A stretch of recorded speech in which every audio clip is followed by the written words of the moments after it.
This is the image that I created on Midjourney, and let's start editing. So of course, let's remove the shark tooth that is sticking out on the two sides. And honestly, I wasn't too happy with the edits, but I will go with it. It looks okay.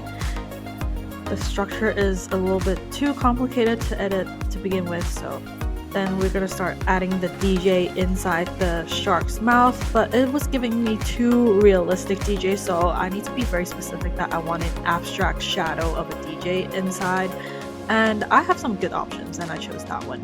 Then we started creating a crowd, creating an atmosphere for the whole scene.